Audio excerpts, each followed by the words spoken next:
So Twitter today has been attacking Travis Kelce for being fat and having a dad bod. This picture of him with his girlfriend Taylor Swift on the beach, and he's not got a six-pack abs. But why do I want to talk about this?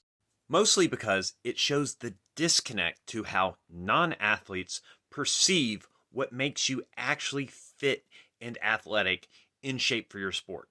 Because what they see is what they see in the bodybuilding and fitness magazines. Guys that are shredded, have six pack abs, and all those things, well sculpted muscles. They look at aesthetics and then think that means performance.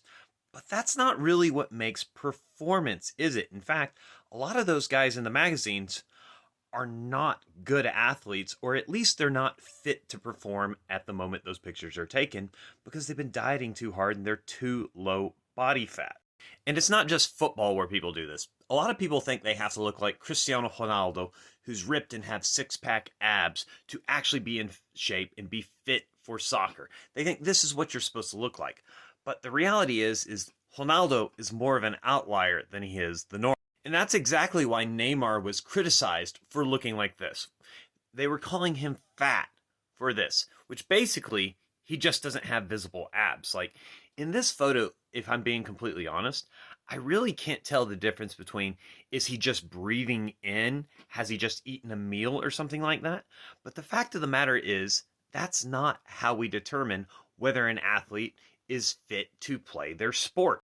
How an athlete is determined fit to play their sport are through performance metrics. How fast they are, how strong they are, how good their change of direction is, and how good is their stamina for the sport, their actual conditioning. And the fact of the matter is, athletes will come in a variety of different shapes and sizes, even within their own sports, but also specific to the sports that they are playing. And that variety of shapes and sizes will be specific to the individuals. Look at Roberto Carlos here. The guy, he's not super lean, but he's also not fat. But look how incredibly huge his quads are compared to his upper body. And we've got dozens of players with very different proportions to him. I mean, ranging from this to, say, someone like Peter Crouch. Facts are, if you saw this guy on the beach, you would not think he was a professional soccer player. You'd think he's just kind of like some tall, lanky guy that surprisingly is good at juggling a soccer ball.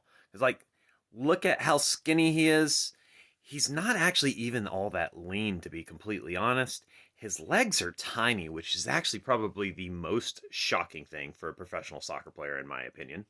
But at the end of the day, that's not what matters. What matters is his ability to perform.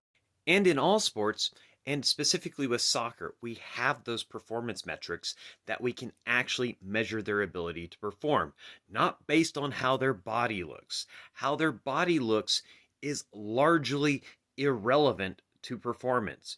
Are there some aspects of the physique that can determine whether someone might be in shape?